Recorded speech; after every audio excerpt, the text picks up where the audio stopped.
Hindupuram voter మహాశీలకు ఒక విజ్ఞప్తి, ఒక విన్నపం. ఒక స్వామీజీ ఎన్నికలలో నిలబడి పోటీ చేయడం అనేటువంటిది ఇది మొట్టమొదట మన రాష్ట్రంలో జరుగుతున్నటువంటి పరిణామం. అయితే ఆ అదృష్టం హిందూపురాన్ని వెతుక్కుంటూ వచ్చింది. నిజానికి ఒక స్వామీజీ ఎన్నికల్లో పోటీ చేసి ప్రజలకు సేవ చేయాలి అని సంకల్పించడమే ఒక గొప్ప విశేషం. భవబంధాలకు, ఈర్ష్యాసూయులకి, అవినీతి, లంచగొండితనాలకి, మోసాలు, దౌర్జన్యాలకి అత్యంత దూరంగా ప్రేమ, త్యాగం, సత్యం, ధర్మం, నిజాయితీలకు మారు పేరైనటువంటి చక్కని చల్లని స్వామి శ్రీ పరిపూర్ణానంద సరస్వతి. హిందూపురం ప్రజలకి సేవ చేయడానికి నడుం బిగించడం హిందూపురం ప్రజలు చేసుకున్న పూర్వజన్మ సుకృతంగా ఒక మహాభాగ్యంగా నేను దీన్ని భావిస్తూ ఉన్నాను. కులమత, వర్గ, లింగ, భాష, ప్రాంతీయ భేదాలకు అతీతంగా స్వామీజీ సేవే పరమార్థంగా ఈ సార్వత్రిక ఎన్నికలలో పోటీ చేస్తూ ఉన్నారు. ఆయన మాట తప్పని వారు. ఈ కారణంగానే ప్రజలకు మాట ఇచ్చాము అనేటువంటి ఒకే ఒక్క కారణంగా ఎవరు తనకు సీటు ఇవ్వకపోయినా స్వతంత్రంగా ఇండిపెండెంట్ అభ్యర్థిగా ఈరోజు ఆయన బరిలో దిగారు. దీనికి కారణం ప్రజలకు ఇచ్చినటువంటి మాటని నిలబెట్టుకోవాలి అనేటువంటి ఆయన ప్రగాఢమైనటువంటి సంకల్పం. అంతేకాకుండా స్వామీజీ విడుదల చేసినటువంటి ఒక మేనిఫెస్టో, ఇది ఒక వినూత్నమైనటువంటిది, విధాయకపరమైనటువంటిది, కేవలం హిందూపురం అభివృద్ధికి మాత్రమే సంబంధించినటువంటి ఒక రాజ్యాంగ పరమైనటువంటి ఒక చట్టమే ఈ యొక్క మేనిఫెస్టో. ఎందుకంటే దేశం మొత్తం సంబంధించిన మేనిఫెస్టోలు ఉంటాయి. ఆ మేనిఫెస్టోలో ఉన్న అంశాలను వాళ్ళు పాటిస్తే పాటిస్తారు, లేకపోతే తొమ్మిలో తొక్కుతారు. కానీ ఇది కేవలం ఒక హిందూపురం అభివృద్ధికి సంబంధించి ఆయన స్వయంగా రూపొందించినటువంటి మేనిఫెస్టో.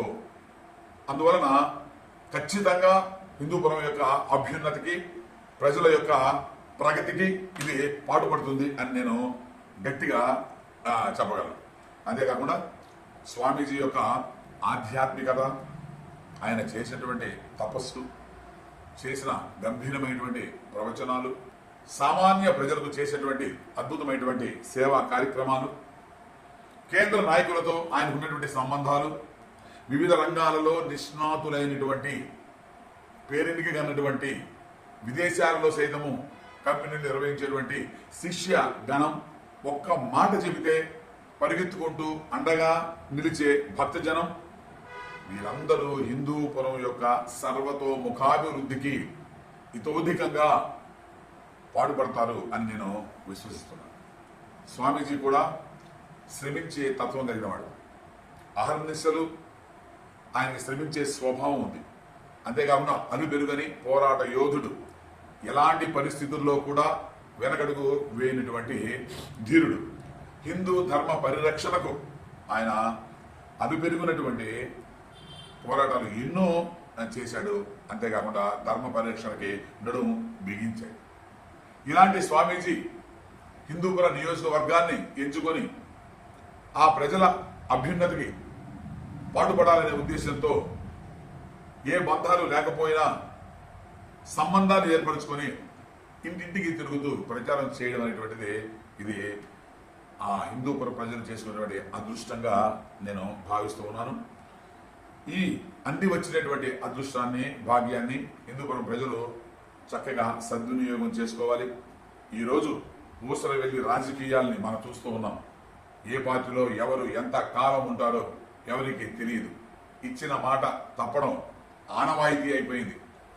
గెలవడమే ప్రధాన లక్ష్యంగా భావించి బరిలో దిగేవారి సంఖ్య ఎక్కువగా ఉంది. ఆ తర్వాత ప్రజలను పట్టించుకునే నాయకుడు లేకుండా పోయాడు.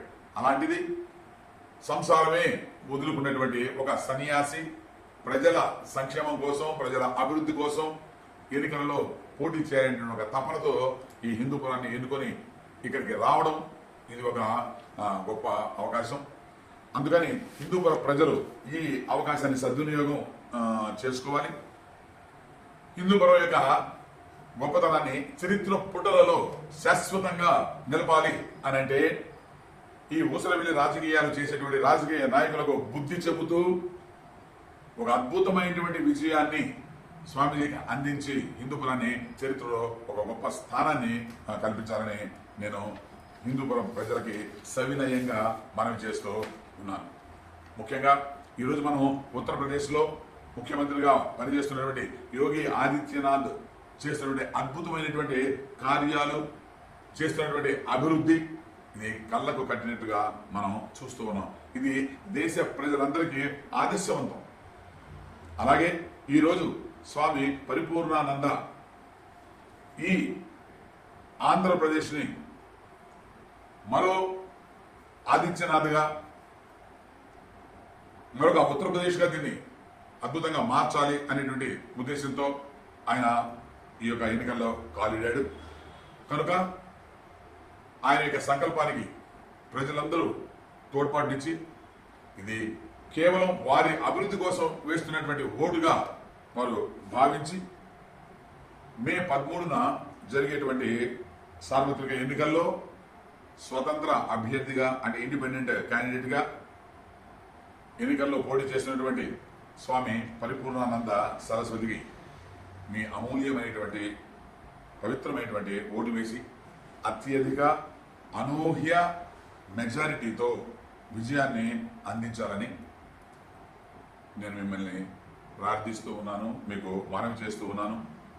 స్వామీజీ వారికి కేటాయించిన గుర్తు అగ్గిపెట్టె. ఈ అగ్గిపెట్టె గుర్తు మీద ఆ బటన్ మీరు నొక్కి ఈ ఎన్నికల్లో వారిని అధిక మెజారిటీతో గెలిపించుకొని హిందూపురం యొక్క అభివృద్ధి అనతి కాలంలోనే, అతి తక్కువ కాలంలోనే ఏ విధంగా ఆయన చేసి చూపిస్తారో ఆంధ్రప్రదేశ్లోని ఇతర ప్రాంతాల ప్రజలకి మీరు తెలియజేస్తూ మీరు ఆదర్శంగా నిలవాలని మిమ్మల్ని ప్రార్థిస్తూ ఉన్నాను. ఓం నమో భగవతే వాసుదేవాయ.